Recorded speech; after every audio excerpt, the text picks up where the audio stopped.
Hi everybody, my name is Dania, and for 18 years of my life was hidden. I was living a double life. Even though I was brought up with a Muslim father and a Catholic mother, I was always pushed to pursue the Muslim faith.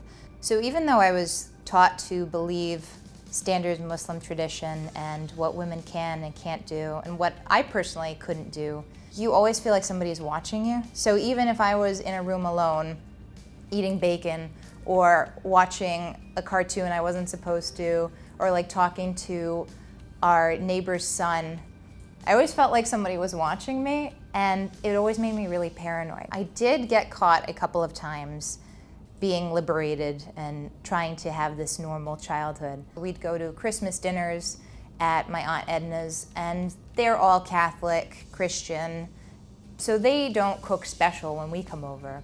And my dad would always interrogate me when I came home from every holiday or anywhere I went and ask me what I ate. And normally I was really quick. I could just come up with these little white lies all the time. Pasta, French fries, fish, that was the go-to and you were safe. And then this one time I started to stutter and he caught me. Oh my God, he knows. The jig's up. That was the tipping point for everything that was so restricted in my life up until then.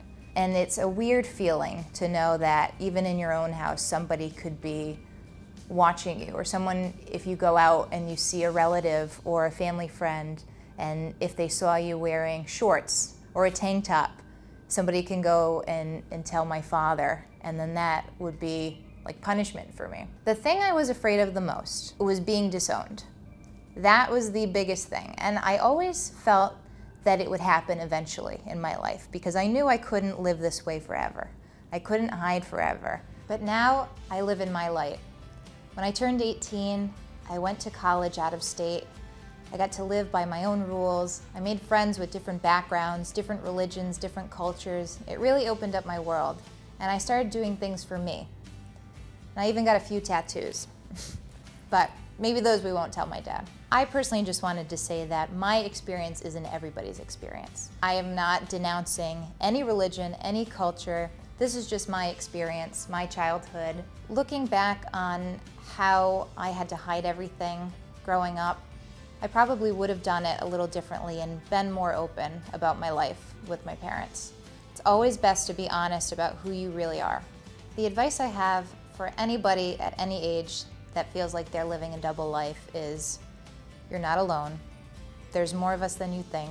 Stay close with your family if you can, it's important.